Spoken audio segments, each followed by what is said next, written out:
খালি ভণ্ডপীর পায়ে গান গায়েন না। আমার বাবার এসে ননি গো লোহারে বা নাইছে কাঁচা সোনা, ভণ্ডপী করা যাবে না। আপনার বাপের ক্ষমতা আছে, লোকে শোনা। হযরতে আনাস ডেকে বলেন, নবী গো এই মাত্র দেখলাম মনটা খারাপ, মুখটা মলিন, চোখের কোনা দিয়ে অশ্রু ঝরতেছে, আবার কেনই বা আপনি হাসেন? আমার নবী কেন কাঁদেন, কেন হাসেন, এর পিছনে রহস্য আছে না? নবীজির মনটা কেন খারাপ? কারণ হলো নবীজির কলিজার টুকরা ছেলে সন্তানগুলো জন্ম নেয়, আর এক এক ছেলে সন্তানগুলো মারা যায়। আবুল কাসেম মারা যায়, আবু তাহের মারা যায়, ইব্রাহিম মারা যায়। বাবা হিসাবে নবীর মনেও কষ্ট লাগে কিনা? জোরে বলেন বাজান, লাগে কিনা? একে তো সন্তান হারানোর ব্যথা, অন্যদিকে নবীর কাছের চাচা নাম হলো আবু লাহাব ডেকে বলে, ভাতিজা তোমার বংশে ভাতিজার কেউ থাকলো না, তুমি একটা লেজ কাটা, তুমি একটা নির্বংশ। জোরে কর নাউজুবিল্লাহ। একে তো ছেলেগুলো মারা যায়, জন্ম নেয় আর মারা যায়। আবার নবীজির কাছের চাচা আবু লাহাব বলে, ভাতিজা তোমার বংশে বাতি জ্বালানোর কেউ থাকলো, তুমি একটা লেজ কাটা, তুমি একটা নির্বংশ, তুমি একটা হাত খুঁড়ে। জোরে কর নাউজুবিল্লাহ। যদিও রাসূলের 4 কন্যার সন্তান জীবিত ছিল, কথা বলেন ঠিক কিনা? আচ্ছা আপনারাই বলুন, আল্লাহ না করুক আপনার আমার সন্তান যদি মারা যায়, কাছের আত্মীয় স্বজনদের উচিত বিপদের দিনে সান্ত্বনার বাণী শোনা। বাবা তুমি সবর করো, ধৈর্য ধারণ করো, জীবন মৃত্যুর মালিক আল্লাহ, আল্লাহ সন্তান দিয়েছে, আল্লাহ নিয়েছে, মন খারাপ করো না। আল্লাহ যদি চাই বছর না ঘুরতে আবারও তোমাদের ঘর আলোকিত করে সন্তান দিতে পারেন, তিনি কে? আর একটু জোরে বলেন না, তিনি কে? তাহলে কাছের মানুষদের উচিত বিপদের দিনে সান্ত্বনা দেওয়া। কিন্তু নবীর চাচা আবু লাহাব এতটাই খারাপ, চিন্তা করেন আল্লাহ আবু জেহেলের নামে কোনো সূরা দেয় নাই, কিন্তু আবু লাহাবের নামে সূরা দিয়েছে। তার মানে কি আবু জেহেলের চাইতেও বেশি খারাপ আবু লাহাব। কথা কয় না, কথা কয় না। বিরক্ত হচ্ছে? নবীজিকে নিয়ে ঠাট্টা বিদ্রুপ করতে লাগলো। নবীজির মনের কষ্ট কমে না? বাবা একে তো ছেলেগুলো মারা গেছে, আবার কাছের মানুষটা এইভাবে কথা বলে। নবীজি মনে মনে অনেক কষ্ট পায়। কিন্তু নবীজির ছেলের সন্তানগুলো কেন মারা গেল? অনেক পয়গম্বরের সন্তান জীবিত ছিল, কিন্তু বিশ্বনবীর একটা ছেলেও কেন যৌবন পর্যন্ত জীবিত থাকলো না? আল্লাহ তাআলা কেন তাদেরকে শিশুকালে উঠিয়ে নিলেন? এর পিছনেও কারণ আছে না? নবীজির ছেলে সন্তানগুলো শিশুকালে বিদায় নেওয়ার পিছনে কারণ আছে 3টি। জোরে বলেন কয়টি? এই যুবক, ভাতিজা 12টা 12 হয়ে গেছে। আমি আপনাদেরকে বলি নাই যারা যাবেন একটু উঠে যান। আবার যদি দেখেন চাদর আলায় সাহস আরো বেশি। খারাপ লাগতেছে আপনাদের? ওয়াজ শোনার জন্য আসেন নাই? মুনাজাতের আগে বলবেন ভালো লাগছে না খারাপ লাগছে। এখন 5 মিনিট ওয়াজ শুনে কিচ্ছু বুঝবেন না। একটা বিষয় নিয়ে আলোচনা শুরু করেছি, শেষ পর্যন্ত শুনলে আসলে মজাটা পাবেন। আর যুবক যারা আসলে লাফালাফি করুন, তোমাদেরকে হালকা সাইজ করবো একটু পরে। কথা কয় না? যুবকদের দরকার আছে না নাই? যুবকেরা কি শুনতে চায়, কি বুঝতে চায় আমি ওগুলো বুঝি। একটু অপেক্ষা করো, তোমরাও যুবক আমিও যুবক। সময় মতো মাথার মেমোরিতে সেভ করা আছে, ডাউনলোড দিয়ে শোনা যাবে। লাফালাফি করলে কিচ্ছু পাবে না। লিল্লাহি তাকবীর। ভাইয়েরা আমার, গভীর মনোযোগ দিয়ে কথাগুলো বোঝার এবং শোনার চেষ্টা করবেন। নবীজির ছেলে সন্তানগুলো কেন শিশুকালে মারা গেল? একটা সন্তানও কেন জীবিত থাকলেন না? এর পিছনে কি সেই 3টি রহস্য, কি সেই 3টি কারণ? আপনাদের কি জানতে মনে চায়? নবীর উম্মত হিসেবে কারা কারা জানতে চান? দুইটা হাত তুলে আল্লাহকে দেখা। লিল্লাহি তাকবীর। হাত নামান ভাইয়েরা আমার। নবীজির ছেলে সন্তানগুলো কেন মারা গেল? কি সেই 3টি রহস্য, কি সেই 3টি কারণ? যদি আমি বলতে চাই তাহলে 3 নম্বর আয়াতের আলোচনা শুরু করা লাগবে। আমি কি 1 নম্বর আয়াত বাদ দিয়ে 3 নম্বরে যাব, নাকি আস্তে আস্তে শুরু করা যায়? ধৈর্য আছে তো ভাই? গভীর মনোযোগ দিয়ে শুনে আসা। একে তো সন্তান হারানোর ব্যথা, অন্যদিকে আপন মানুষদের সমালোচনা। আবার সাহাবায়ে কেরাম যারা ইসলাম ধর্ম গ্রহণ করে, কাফের বেঈমান তাদের উপর নির্যাতন, জুলুমের স্টিম রোলার চালায়। হযরতে বেলাল তখনও কালেমা পড়ে মুসলমান হন নাই। বিশ্বনবীর রাতের বেলায় দারুল আরকামে বসা হযরতে বেলাল বিশ্বনবীর দরবারে উপস্থিত হয়ে গেলেন। নবীজির চেহারার দিকে তাকাইয়া দেখে বলেন, নবী গো আপনার চাইতে সুন্দর মানুষ আমি জীবনে কোনোদিন দেখি না। একটু জোরে বলেন না সুবহানাল্লাহ। আপনারা আমার নবী কতটা সুন্দর জানেন? হযরতে জাবের রাদিয়াল্লাহু তাআলা বলেন, পূর্ণিমা রাত আমি রাসূলের বাড়িতে গিয়েছিলাম, সেদিন দেখেছিলাম চাঁদ উদয় হয়েছে 2টা, একটা চাঁদ আসমানে আর একটা চাঁদ জমিনে। হযরতে জাবের ডেকে বলেন, আমি একবার আকাশের পূর্ণিমার চাঁদের দিকে তাকাই, আর একবার বিশ্বনবীর চেহারার দিকে তাকাই। হযরতে জাবের ডেকে বলেন, ওই আকাশের পূর্ণিমার চাঁদের চাইতে বিশ্বনবীকে আমার কাছে বেশি সুন্দর মনে হয়। আম্মা জান আয়েশা ডেকে বলেন, যারা ইউসুফ নবীর চেহারার দিকে তাকাইয়া মিশরের নারীরা ফল কাটতে গিয়ে আঙ্গুল কেটে ফেলে দিয়েছিল, ওরা যদি আমার বিশ্বনবীর চেহারার দিকে তাকাইতো, শুধুমাত্র আঙ্গুল নয়, আঙ্গুল কাটতে কাটতে, হাত কাটতে কাটতে কখন যে নিজের কলিজা কেটে দুফাক করে দিত, মুহূর্তের জন্য টের পাইতো না। আপনার আমার নবী এতটাই সুন্দর। আম্মা জান আয়েশা বলেন, ও দুনিয়ার মানুষ, তোমাদের একটা সূর্য আছে, আমি আয়েশার একটা সূর্য আছে। তোমাদের সূর্য উদয় হয় দিনের বেলায়, আর আমি আয়েশার সূর্য উদয় হয় রাতের বেলায়। আম্মা জান আয়েশা একদিন সেলাইয়ের কাজ করতেছিলেন, হাত থেকে সুইটা পড়ে গেল, বাতিতে কোনো তেল ছিল না, বাতি জ্বালাইতে পারলেন না, অপেক্ষায় বসে থাকলেন। আল্লাহ রাসূল বিশ্ব নবী মুহাম্মদ রাসূলুল্লাহ সাল্লাল্লাহু আলাইহি সাল্লাম যখন এশার সালাত আদায় করার পরে ঘরের ভিতরে প্রবেশ করলেন, সর্বপ্রথম নবীজি আম্মা জান আয়েশাকে সালাম দিলেন। নবীজি ঘরে ঢোকার আগে স্ত্রীকে কি দিলেন? জোরে বলেন, কি দিলেন? আপনি আমি যখন ঘরে ঢুকবো বিবিকে সালাম দেওয়া দরকার আছে না নাই? কথা কথা ঘরে যখন ঢুকবেন রাসূল তার স্ত্রীকে সালাম দিতেন। রাসূলের উম্মত হিসাবে আমাদের ঘরের আমলটা চালু থাকার দরকার আছে না নাই? আপনি আমি যখন ঘরে প্রবেশ করব বিবিকে সালাম দিব, আসসালামু আলাইকুম রহিমা, কেমন আছো সোনা, ঘরের দরজাটা খোলো না, আমি তোমার লিটনের বাপ, তোমার দিওয়ানা। বউ খুশি হয়ে দরজা খুলবে, কথা বলে ঠিক কি না? কিন্তু আমাদের ব্যবহার এত মিষ্টি না, ঘরে দরজা যা ডাকতে, এ রুবেলের মায়ে দরজা খোল, বেশি দেরি হলে দরজা ভাঙে ফেলে দিয়া, আজ তোর পিঠের উপর কি যে হবি রে। ভিতর থেকে বউ বলে, এটা স্বামী না সেকেন্ড আসাই, কথা কোন ঠিক কি না? বউকে যা সালাম দিবেন, সালাম দিবেন। এক জায়গায় ওয়াজ করলাম, কয় হুজুর বউকে সালাম দিতে শরম লাগে। আমি তখন বললাম, তুমি বিয়ে করছো? কি কোন হুজুর, 3 সন্তানের বাবা আমি। আমি তখন বললাম, স্ত্রী সহবাসের একটা দোয়া আছে, তুমি কি জানো? কয় হুজুর এটা দোয়া করার টাইম। কথা কোন দেখেন, স্ত্রীকে সালাম দিতে গিয়ে বলে শরম লাগে। আপনার শরম যদি এতই বেশি হয় তাহলে বইয়ের বাচ্চা হইলো কেমনে? তার মানে এটা শরম না, এটা শয়তান। ওইটা কি? ওইটা কি? শয়তান। বিবিকে সালাম দিলে কোনো স্বামী ছোট হয়? হ্যাঁ, ঘরে ঢোকার সময় বউ সালাম দেয় না, স্বামীও সালাম দেয় না, দুইজনে বোবা। সালাম আছে যেখানে শান্তি আছে, সালাম আছে যেখানে সমাধান আছে। স্বামী স্ত্রীর মধ্যে সালাম আদান প্রদান হলে একে অপরের প্রতি শ্রদ্ধা, ভক্তি, বিশ্বাস, ভালোবাসা বেড়ে যায়। আল্লাহু আকবার বলে। তাহলে ঘরে সালাম দিতে পারবেন তো ইনশাআল্লাহ? বউকে সালাম দিবেন। যদি লোকজন না থাকে বউয়ের হাতটা ধরে মুসাফা করবেন। কারা? যুবকেরা কথা। কিছু যুবক একটু রেডি থাকো, ঘন্টাখানি একটু আমার সাথে কথা বলা। আমি ওই হুজুর না যে আপনি চুপ করে থাকবেন আমি ওয়াজ করব। অনেকে ভাবতেছেন হুজুর ওয়াজ করে আপনি হাদিয়া পাবেন, আমরা ফাউ চিল্লাইলাম। আপনি না চিল্লালে ওয়াজ জমবে না ভাই। আপনার আওয়াজে আমার ওয়াজ, আপনারা কথা না বলে আমি আধা ঘন্টার মধ্যে দোয়া করে দেব। কারণ শ্রোতা লাগবে, জাগ না শ্রোতা, ঘুমাইলে চলবে না। কথা কি বুঝছেন? দেশি মুরগির মতো ধরা লাগে, কক করে তোমরা পুরুষ গো, আওয়াজ দিতে ভয় পাচ্ছেন কেন? আপনাদের কণ্ঠ মহিলারা শুনলে কি গুনাহ হবে? একটু জোরে আওয়াজ দেবেন, লিল্লাহিল তাকবীর। এই বউকে সালাম দেওয়ার পরে বউয়ের হাত ধরে কি করবেন? মুসাফা করবেন। বউয়ের হাত ধরে, পাশের বাড়ির ভাবির হাত না, বলে ঝাঁটা দিয়ে পিটাবেন। বউয়ের হাত ধরে মুসাফা করবেন। একেবারে যদি ময়দান ফাঁকা থাকে কোলাকুলিও সেরে নেবেন। আর মুসলমান হিসেবে আপনাদেরকে ছোট্ট একটা অনুরোধ করে বলে যায়, সূরা নূরের ভিতরে আল্লাহ পাক বলেছেন, একজন মুসলমান আর একজন মুসলমানের গৃহে যখন প্রবেশ করবে, গৃহবাসীর অনুমতি নিতে হবে, সালাম দিতে হবে, তারপরে প্রবেশ করা লাগবে। রুবেল বাচ্চা কয় বাড়ির ভিতরে ঢোকে, রুবেলের বইয়ের ওন্না ঠিক নাই, আর মায়ের ওন্নার খবর নাই। আপনি মুসলমান একজনের বাড়িতে ঢুকতেছেন, আগে ভাই সালাম দেন, এরপরে অনুমতি নেন, তারপরে তো ঢুকবেন। আপনি জান্নাতের বাড়ির ভিতরে ঢুকে পড়তেছেন, কোনো অনুমতি নাই। ভদ্রতা শিখুন, ভদ্র মানুষ হওয়ার চেষ্টা করুন। কুষ্টিয়া তো অবশ্যই করে, এটা অন্য জেলার কথা বলতেছি। প্রথমে সালাম দিবেন, ওই বাড়ির লোকের যদি জবাব না পান দ্বিতীয়বার সালাম দিবেন, জবাব না পাইলে তৃতীয়বার সালাম দিবেন। এখন কোনো সারা শব্দ নাই, কোনো কথার দরকার নেই। আপনি এখন আপনার বাড়ি চলে যান, আপনার কাজ শেষ। যারা সালাম দিতেছেন সে যদি না থাকে, মোবাইল, এখন তো মোবাইলের যুগ, মোবাইল করে অনুমতি নিয়ে তারপরে বাড়িতে ঢুকবেন। কথা বল। আল্লাহ মা বোনদেরকে হেদায়েত দান করেন। অপরিচিত পুরুষ এসে দরজা ডাকে, মহিলা গেট খুলে বলবে। কথা বল। এরকম মহিলাদের স্বভাব আছে না?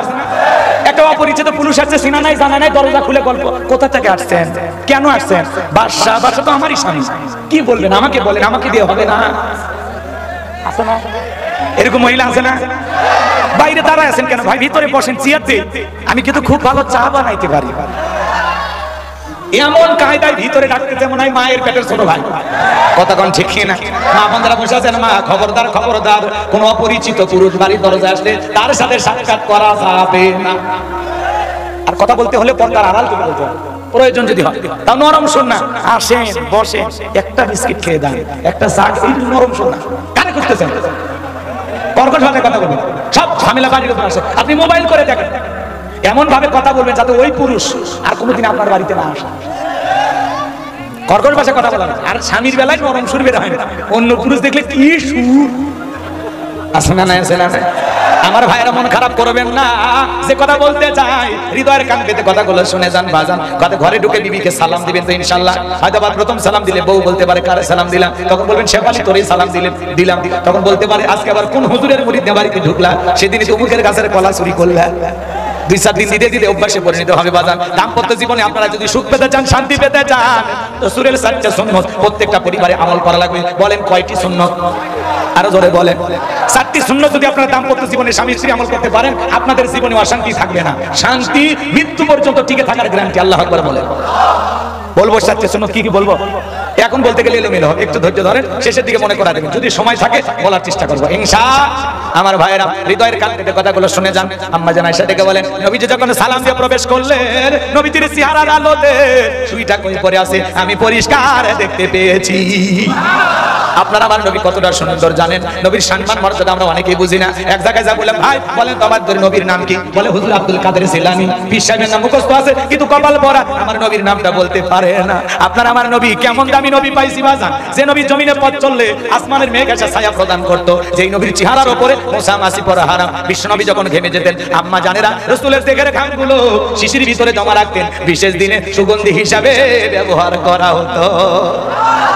যে নবী আসমানের চাঁদের দিকে ইশারা করলে চাঁদ 2 টুকরো হয়ে যায়, জমিনে পা তুললে মাওলা পাকের আরশে আজিমে পৌঁছে যায়। আল্লাহু আকবার। যেই ছাগলের স্তনে দুধ নাই, বিশ্বনবীর হাতটা লেগে গেলে দুধে পরিপূর্ণ হয়ে যায়। যেই খাবার 4-5 জন মানুষ খাবে, ওই খাবারে বিশ্বনবীর হাত লেগে গেলে আহা, শত শত মানুষ খাবার কেউ যেমন খাবার তেমনি থাকে। সুবহানাল্লাহ বল। এই জায়গায় মজার একটা কথা মনে পড়ে গেল, বলবো। হযরত আবু হুরায়রা রাদিয়াল্লাহু তাআলা ক্ষুধা কথা কি বুঝতে পারতেছেন? 2-3 দিন ধরে না খাওয়া। তনি মসজিদে নববীর পাশে দাঁড়িয়ে আছে, মনে করলেন এই দিকে অনেক সাহাবী যাবে, যদি কেউ আমাদের দাওয়াত দেয় তাহলে দাওয়াত গ্রহণ করে তার বাসায় যা কি খাওয়া দাওয়া করব। প্রথমেই বের হয়েছে হযরত আবু বকর, মনে করছে যা আবু বকরের মন তো নরম, অবশ্যই জিজ্ঞাসা করবে। তো হযরত আবু বকরের সাথে সালাম বিনিময় হলো, আর কোনো দাওয়াতের বিষয়ে কথা হলো না। হযরত আবু বকর চলে গেলেন। এরপরে হযরত ওমর বের হলেন। হযরত আবু হুরায়রা চিন্তা করলেন, ওমরের মন, মানুষের চেহারা দেখলে অনেক কিছু, আমার বিশ্বাস ওমর আমারে দাওয়াত দিবে, অফার করবে যে চলো আমার বাড়িতে খাওয়া দাওয়া।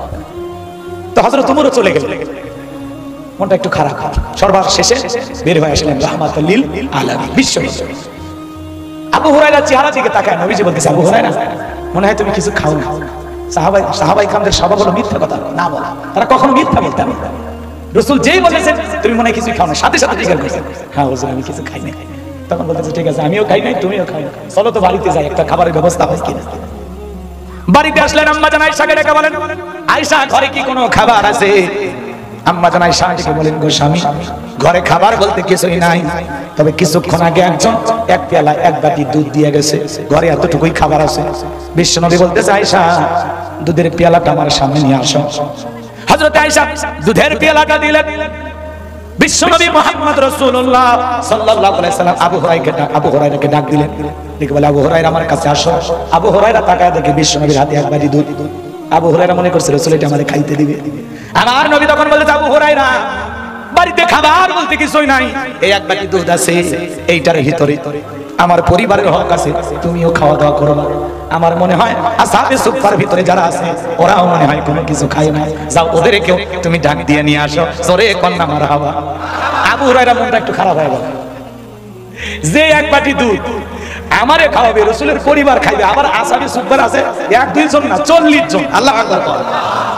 সবাইকে নিয়ে আসলেন। আল্লাহ রাসূল তখন বলতেছে, আবু হুরায়রা এই বাটিতে যে দুধ আছে তুমি নিজের হাতে সবাইকে বন্টন করো।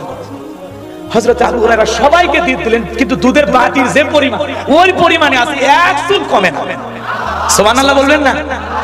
সবাইকে দেওয়া শেষ। আল্লাহ রাসূল বলতেছে, আবু হুরায়রা এটা তুমি তৃপ্তি সহকারে পান করো। আবু হুরায়রা খাইলেন। আল্লাহ রাসূল বলতেছেন আরেকবার খাও। আবার খাইলেন, খেয়ে রাসূলকে দিলেন। আল্লাহ রাসূল বলতেছেন তুমি আরেকবার খাও। হযরত আবু হুরায়রা 3 বার খাইলেন। এরপরে রাসূলের হাতে বাটিটা দিয়ে দিলেন, যেই কায়দায় দুধ নিয়ে আসছিলেন ওই পরিমাণে দুধ আবার আল্লাহ রাসূল ঘরে নিয়ে চলে গেলেন। সুবহানাল্লাহ বলবেন না? কেমন নবী পাইছে, কেমন নবী। আমার ভাইরা লম্বা করার কোনো সুযোগ নাই। সেই নবীর কাছে হযরত বেলাল কথা মনে আছে না নাই? ভুলে গেছেন মনে হয় আপনারা। আমার ভাইরা বিশ্ব নবীকে দেখে হযরত বেলাল দেখে বলেন, নবী আপনার চাইতে সুন্দর মানুষ আমি জীবনে কোনোদিন দেখি নাই গো নবী। ও নবী আপনি আমারে কালেমা পড়ে মুসলমান বানায়া দেন। বিশ্বনবী হযরত বেলালকে কালেমা পড়ায় দিলেন, লা ইলাহা ইল্লাল্লাহু মুহাম্মাদুর রাসূলুল্লাহ সাল্লাল্লাহু আলাইহি ওয়াসাল্লাম। হযরত বেলাল কালেমা পড়ে মুসলমান হয়ে গেলেন। আমার নবী ডেকে বলে, বেলাল ইসলামের অবস্থা এখন ভালো না, কালেমা পড়েছো আপাতত প্রকাশ করা যাবে না। আপনারাই বলেন তো বাজান, ইসলামের অবস্থা কি সব সময় ভালো থাকে? এখনো তামাম পৃথিবীর দিকে তাকায় দেখেন, তামাম পৃথিবীর জালেম আর বেঈমানদের টার্গেট ইসলাম আর মুসলমানকে বিদায় করা। কথা বলে ঠিক কিনা? তামাম পৃথিবীর জালেমেরা ঐক্যবদ্ধ হয়েছে পৃথিবীর জমিন থেকে ইসলাম আর মুসলমানকে নিশ্চিহ্ন করে দেওয়ার জন্য, কিন্তু ওরা তো জানে না মুসলমানের সাথে আছেন কে। আরেকটু করে বলেন আমার ভাইরা, ওরা নানামুখী ষড়যন্ত্র করতেছে, ওদের ষড়যন্ত্রের জালে আমরা পা দিব না। কথা বলে ঠিক কিনা? মনে রাখবেন, নমরুদ ফিরাউনের জায়গা যেমন হয় না, আবু জেহেল কারণ হামানের জায়গা যেমন হয় না, বর্তমান পৃথিবীতে যারা মুসলমানের রক্ত নিয়ে খেলা করতেছে ওই জালেমদের পরিণতি নমরুদ ফিরাউনের মতোই ভয়ঙ্কর হবে। কথা বলে ঠিক কিনা? আমরা নিজের চোখে দেখেছি যারা জুলুম করেছিল, এদেশের নিরীহ আলেমদেরকে হত্যা করেছিল, এতিম বাচ্চাদেরকে হত্যা করেছিল, যারা আলেমদের হাতে হাত করা পড়াইছিল, এই জাতির শ্রেষ্ঠ সন্তান আলেমদের উপরে নির্যাতন জুলুম চালিয়েছিল, আজকে তারা পরাজয় বরণ করেছে। কথা বলে ঠিক কিনা? এর দ্বারা প্রমাণ হয় জুলুম কখনো চিরস্থায়ী না। কথা বলে ঠিক কিনা? আমার ভাইয়েরা মনে রাখবেন, যারা ইসলাম আলাদের রক্ত নিয়ে খেলা করবে, যারা মুসলমানের রক্ত নিয়ে খেলা করবে, আল্লাহ ছাড় দেবে কিন্তু ছেড়ে দেবে না।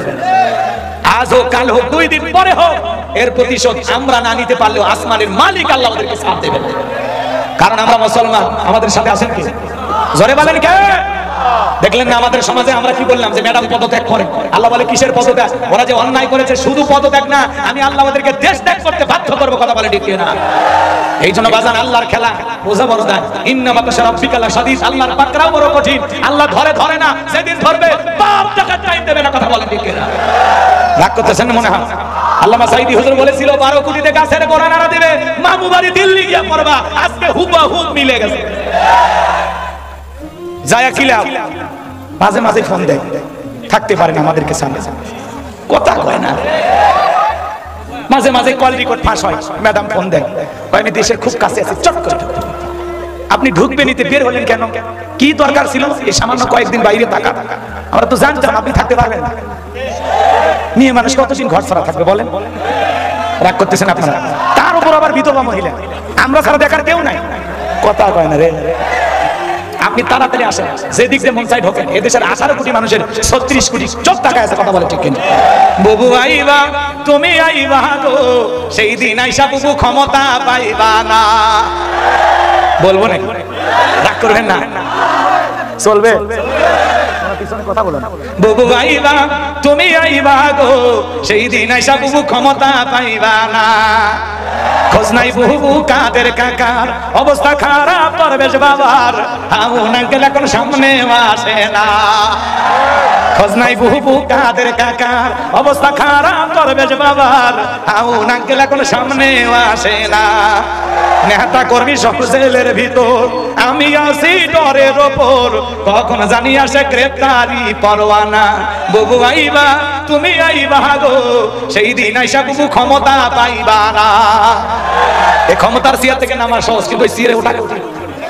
আর যাই হোক, নারীদেরকে যদি আপনি ক্ষমতার চেয়ারে বসান, ওরা জেদ করে রাগ করে দেশে আসছে। চট্টগ্রাম আদালত চত্বরের পাশে জবাই করে যারা হত্যা করেছে, একজন হত্যাকারীকেও ছাড় দেওয়া হবে না।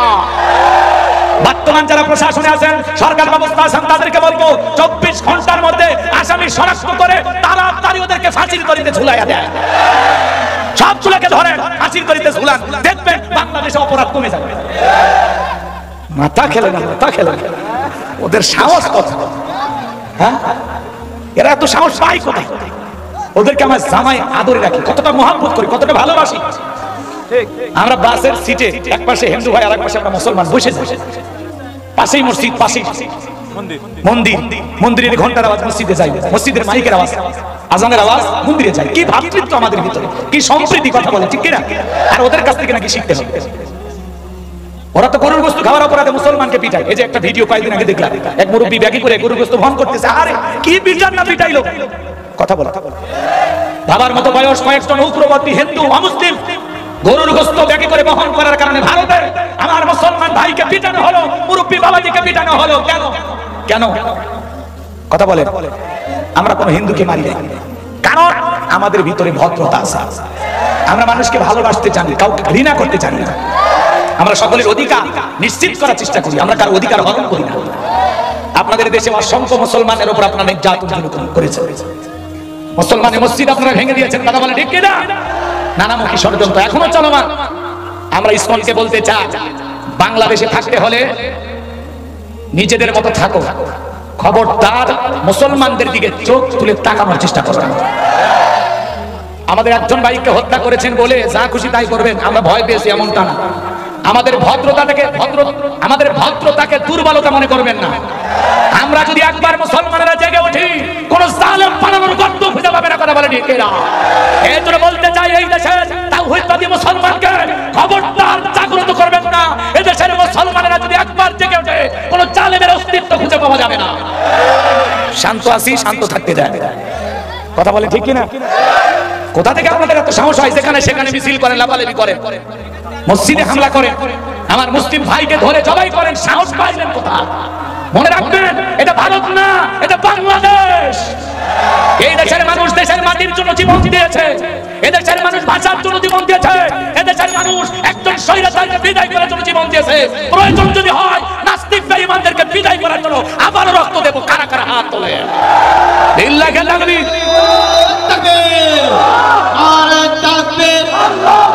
ইসলামের দুশমন, ইসলামের দুশমন ভারতের কালামেরা। আমরা বলতে চাই, আমরা আপনাদেরকে জামায় আদরে রেখেছি, আমরা সকল ধর্মের মানুষকে সম্মান করি, ইসলাম আমাদেরকে তাই শিক্ষা দেয়। আমার নবী একজন মৃত ইহুদির লাশ থেকে দাঁড়িয়েছে, সাহাবায়ে کرام বললেন, ইয়া রাসূলুল্লাহ, ইয়া হাবিবাল্লাহ, হুজুর সে তো একজন অমুসলিম ইহুদি। আল্লাহ রাসূল বলেছেন, আমি ইহুদি দেখে দাঁড়াই না, তার সবচেয়ে বড় পরিচয় সে একজন মানুষ, এই জন্য আমি নবী দাঁড়িয়েছি। কথা বলে ঠিক কিনা? মসজিদে ইহুদি পেশাব করেছেন, বিশ্ব নবী তাকে ক্ষমা করে দিয়েছেন, আর রাসূলের ক্ষমা এই আচরণে ইহুদি কালেমা করে মুসলমান হয়েছে। আমাদের নবী আমাদের আদর্শ, কথা বলে ঠিক কিনা? বিদায় আমরা কাউকে জোর করে দেশ থেকে তাড়িয়ে দেব না। যদি কারো এদের ভালো না লাগে, যদি মনে করেন ভারত প্রীতি আপনার দিলের ভিতরে আছে, আপনি আস্তে করে যেতে পারেন। আর যদি বাংলাদেশে থাকতে হয়, তাহলে আপনার পরিচয় আপনি বাংলাদেশী। আমি মুসলমান হিসাবে এই দেশে আমার যেরকম অধিকার আছে, আপনি অমুসলিম হিসাবে আপনারও ততটুকু অধিকার আছে। কথা বলেন ঠিক কিনা? আপনার ধর্ম পালনের স্বাধীনতা আমরা আপনাকে দিয়েছি, আমাদের ধর্ম পালনের স্বাধীনতা আপনাদেরকে দিতে হবে না। কথা বলে ঠিক কিনা? যে যার ধর্ম পালন করবে, স্বাধীনতা আমরা দিয়েছি। আজ পর্যন্ত কোনো মন্দিরে আমরা হামলা করি নাই। কারা হামলা করেছে আপনারা ভালোই চেনেন, কথা বলেন। কারণ এরা কোনো মুসলমান না, এরা এদেশের সন্ত্রাস বাহিনী, যাদেরকে সরকারেরা টাকা দিয়ে লালন পালন করে, এদেরকে দিয়ে এই অপকর্মগুলো করায়। যারাই মন্দিরে হামলা করে, এদের ধর্মের কোনো পরিচয় নাই, এরা হলো সন্ত্রাস। কথা বলে ঠিক কিনা? কিন্তু বাংলাদেশে আলহামদুলিল্লাহ অনেক সুন্দর পরিবেশে আপনারা আছেন, জামায় আদরে আমরা রেখেছি। আপনারা খবরদার কারো উস্কানিতে পা দেবেন না, একটু সবর করেন, ধৈর্য ধারণ করেন। অমুসলিম ভাইদের প্রতি আমরা আহ্বান করবো। আজকে আদিবাসী এক টাকমা ভাই বক্তব্য দিয়েছেন, আমি অসাধারণ লেগেছে আমার কাছে, আমি তাকে ধন্যবাদ জানাই। আজকের মাহফিল থেকে এক চাকমা ভাই বলেছেন যে এই ইসকনের যারা আছেন, এই যে বাড়াবাড়ি করতেছেন, আমরা তো আদিবাসী, এখানে বসবাস করি। আলহামদুলিল্লাহ আমি আদিবাসী না, আমার পরিচয় হলো আমি বাংলাদেশী। গর্বের সহিত বলেছেন, আজ পর্যন্ত কেউ কোনো মন্দিরে হামলা হয় না, আমরা অনেক শান্তিতে আছি, আলহামদুলিল্লাহ বলেন। এই যে রংপুরে ইসকনের 2-3 জন সদস্য বললেন যে আমাদের এখানে হামলা হয়েছে, অথচ ওখানে পূজা মণ্ডপ কমিটির সভাপতি সেক্রেটারি যারা ছিল রংপুর জেলা, তারা বলতেছে না, আমরা অনেক শান্তিতে আছি, আমাদের রংপুরে কোন মন্দিরে হামলা হয়নি। আল্লাহু আকবার বলেন। তাহলে কারা এগুলো করতেছে? যারা বিগত সরকারের দোসর ছিল, বাচ্চাটা গোলাম ছিল, সরকার যাদেরকে লালন পালন করেছিল, আজকে তারা মা হারায়া পাগল হয়ে গেছে। এজন্য একটু মাথা ছাড়া দিয়ে মাকে আনার চেষ্টা করতেছে। কথা কন না আপনারা? যতই কামড়া কামড়ি করেন, লাফালাফি করেন, আমাদের 2-4 জন ভাইয়ের রক্ত আমরা দিতে রাজি, কিন্তু আমরা ছাড় দিব না। কথা বলেন। আমরা অনেক ছাত্র ভাইদের রক্ত দেখেছি, মাদ্রাসার শিশুরা রক্ত দিয়েছে, হাফেজ আলেমেরা রক্ত দিয়েছে। কোর্টে আমি অবাক হয়ে গেলাম, শরীয়তপুরের এক উকিল ভাই বললেন, অ্যাডভোকেট, তিনি বলতেছে যে বাংলা ভাইয়ের পক্ষেও তো বিপক্ষে উকিল ছিল, তার উকিলকে কেউ হত্যা করে। ঈশ্বর শিকদারের বিরুদ্ধে যে দাঁড়িয়েছিল, তাকেও কেউ হত্যা করার সাহস পায় না। বাংলাদেশেই প্রথম ইসকনের বিরুদ্ধে একজন দাঁড়ানোর কারণে তাকে হত্যা করা হলো। তার মানে এরা অন্যান্য জঙ্গি গোষ্ঠীর চাইতেও মারাত্মক শক্তিধর। এদের বীজ দান যদি আমরা ভেঙে না দিতে পারি, সামনে আমাদের অনেক দুঃখ পোহাতে হবে। কথা বলে ঠিক কিনা? ওরা জেগে ওঠার আগে ওদেরকে থামিয়ে দিতে হবে। কথা বলে না? আমরা বর্তমান সরকার ব্যবস্থা যারা আছেন তাদেরকে বলবো, বিষয়টা খুব নিবিড়ভাবে পর্যবেক্ষণ করেন। কারা হত্যা করলো, কেন জবাই করলো, কেন পিটলো, কি কারণে, আর ইসকন এরা করে কি, এরাদের জন্ম কোথা থেকে, পুরো তথ্যটা আপনারা বের করেন। কথা বলেন ঠিক কিনা? আল্লাহ আল্লাহ এদেশের শান্তি ফিরায় দেয়। হিন্দু মুসলমান বৌদ্ধ খ্রিস্টান সবাইকে মিলেমিশে বসবাস করার একটা সুন্দর বাংলাদেশ আল্লাহ দান করে। জোরে বলেন আমিন। আমরা কারো ফাঁদে পা দিব না, মাথা গরম করবো না, আমরা সবর করবো, ধৈর্য ধারণ করবো। চূড়ান্ত বিজয় সামনে আসবে ইনশাআল্লাহ। বিজয় আমাদের হবে ইনশাআল্লাহ। আল্লাহ এদেশকে ইসলামের জন্য কবুল করুন। আরেকটু জোরে বলুন আমিন। সম্মানিত ভাইরা আমার, চিন্তা করেন ইসকনের এক নেতাকে ধরার কারণে ভারতের মতো একটা রাষ্ট্র থেকে বিবৃতি দেয়। কথা কোন ঠিক কিনা? নিজের দেশটাকে সামলা, বাংলাদেশ নিয়ে এত টেনশন করা লাগবে না। আমরা বন্ধু হিসাবে আপনাদেরকে অনেক ভালোবাসি। কথা বলেন ঠিক কিনা? আপনারা একটু 19-20 হয়ে গেলে বর্ডারে পিএস দেওয়া বন্ধ করে দেন, মরিচ দেওয়া বন্ধ করে দেন, একটু 19-20 হয়ে গেলে ভিসা বন্ধ করে দেন। কথা কোন ঠিক কিনা? আমার ভাইয়েরা, এজন্য ভারত সরকারকে বলতে চাই, বাংলাদেশের সাথে সম্পর্ক ভালো রাখতে চাইলে খবরদার খবরদার বাংলাদেশের বিষয় না আপনারা খুব বেশি মাথা ঘামাবেন না। আল্লাহ জানো আমাদের সবাইকে সঠিক বুঝদান করেন। আর এই দেশের উপরে যে শকুনের নজর পড়েছে, বিভিন্ন ধরনের ষড়যন্ত্র চলতেছে, সমস্ত ষড়যন্ত্রের হাত থেকে আমাদের এই প্রিয় মাতৃভূমি বাংলাদেশকে আল্লাহ যেন হেফাজত করে। জোরে বলুন আমিন। আর একটু জোরে বলেন আমিন। আপনারা ভয় পাচ্ছেন নাকি? খারাপ লাগে এগুলো বলাতে? কেউ কষ্ট পাইছেন নাকি? হ্যাঁ, মন খারাপ করবেন না ভাইয়েরা আমার। সামনের দিকে যে আমি যে কথা বলতে চাচ্ছিলাম, আমার নবী ডেকে বলে, বেলাল ইসলামের অবস্থা এখন ভালো না, কালিমা পড়ে আপাতত প্রকাশ করা যাবে না। হযরত বেলাল ডেকে বলে, নবী গো, আমার জীবনের কোনো দাম নাই। আমার মনে উমাইয়াকে আমি বলেছিলাম উটুম্বা ছাগল পেশাব পায়খানা করে দেয়, এই ঘরে থাকতে আমার বড় কষ্ট হয়। উমাইয়াকে বলে, বেলাল রে, উটুম্বা ছাগলের দাম আমার কাছে আছে, কিন্তু তোর মতো কালো হাফসি বেলালের দাম আমার কাছে নাই। নবী গো, আমার জীবনের কোনো দাম না, আপনি আমাকে একটু দোয়া করে দেন, মৃত্যু পর্যন্ত যেন কালেমার পথে টিকে থাকতে পারি। এই কথা বলে হযরত বেলাল চলে গেলেন। পরের দিন সকালবেলা সূর্য উদয় হয়েছে, অনেকটা বেলা হয়ে গেছে। বেলাল দরজা খোলে না। অন্যান্য চাকর বাকর যারা আছে নালিশ নিয়ে চলে গেছে উমাইয়ার কাছে, যায় বলে, নেতা গো, এখন পর্যন্ত বেলাল দরজা খোলে নাই, তাই নাকি? বলে, হ্যাঁ ঠিক আছে চলো যাই। এইবার দরজায় ডাক দেয়, এ বেলাল দরজা খোলো। হযরতে বেলাল দরজা খোলে না, জোরে করে ধাক্কা মারছে, দরজা খুলে গেছে। এইবার তাকায় দেখে সেই রাত্রিতে হযরত বেলাল কালেমা পড়ে মুসলমান হয়েছে। ওই রাত্রিতে একটা উটুম্বা ছাগলের কাছে কোনো পেশাব পায়খানা নাই। জোরে কোন মারহাবা। এইবার উমাইয়া ডেকে বলে, চাকরের দল, বেলালের বিরুদ্ধে মিথ্যা অভিযোগ দাও, তোমরা যখন ঘুমাচ্ছিলে বেলাল তখন ময়লা পরিষ্কার করেছে, তাকায় দেখো না একটা উটুম্বা ছাগলের কাছে কোনো পেশাব পায়খানা নাই। বাজান গো, দিলের কান দিয়ে কথাগুলো বোঝার চেষ্টা করবেন। এইবার উমাইয়া তাদেরকে ধমক দিয়ে বলে, যাও নিজেদের কাজ করো, বেলালের বিরুদ্ধে কোনো অভিযোগ আমি শুনতে চাই না। ওদেরকে তাড়িয়ে দিয়া একবার দুবার করে বেলালের কাছে চলে গেলেন। হালকা করে বেলালকে ধাক্কা মারছে, যখন জবান দিয়ে কালেমার আওয়াজ বের হয়েছে, তখন এইবার উমাইয়া ডেকে বলে, বেলাল তোর জবান দিয়ে কি শুনলাম, তুমি কি মুসলমান হয়েছো? হযরতে বেলাল ডেকে বলে, মুসলমান হয় যারা মিথ্যা কথা বলতে পারে না তারা। চিৎকার মেরে বলুন আল্লাহু আকবার। ওয়াকুলু কাউলান সাদীদা। মুসলমানেরা হবে সত্যবাদী, মুসলমানেরা কখনো মিথ্যাবাদী হতে পারে। এইবার উমাইয়া ডেকে বলে, বেলাল উটুম্বা ছাগলের মালিক বানায় দেব, থাকার জন্য ভালো ঘরের ব্যবস্থা করে দেব। হযরতে বেলাল ডেকে বলে, উমাইয়া পার্থিব সম্পদের বিনিময়ে বেলাল তার ঈমান বিক্রি করবে না। এইবার উমাইয়া ডেকে বলে, বেলাল আমার কথা না শুনে বড় নেতা আবু জেহেলকে খবর দেব। হযরতে বেলাল ডেকে বলে, কোন বড় নেতা ছোট নেতা কাউকে গোনার টাইম নাই, আমি দুনিয়ার কোন আবু জেহেলকে ভয় করি না, আমি ভয় করি আমার আল্লাহকে। এইবার উমাইয়া দৌড়ে চলে গেল আবু জেহেলের বাড়িতে, যা বলে, নেতার সংবাদ খুব খারাপ, আমার বাড়ির ভিতরদার বেলাল কালেমা পড়ে মুসলমান হয়েছে। তাই নাকি? বলে, হ্যাঁ ঠিক আছে চলো যাই। এই আবু জেহেলের বিশেষ একটা বাহিনী ছিল বাজার, যাদের কাজই হলো মুসলমানদের উপর নির্যাতন, জুলুমের স্টিম রোলার চালানো। আজও তামাম পৃথিবীর দিকে তাকায় দেখেন, জালেমদের বিশেষ একটা বাহিনী থাকে, যাদের কাজই হলো মুসলমানের রক্ত নিয়ে খেলা করা। আজও তাকায় দেখেন, কাশ্মীরে মুসলমানকে হত্যা করা হয়, চীনের উইঘুরে মুসলমানকে হত্যা করা হয়, ফিলিস্তিনিতে আজও মুসলমানেরা জীবন দিচ্ছে। কথা বলে ঠিক কিনা? আমার বাংলাদেশের কত মুসলমান ভাইয়েরা জীবন যায়। কথা বলে ঠিক কিনা?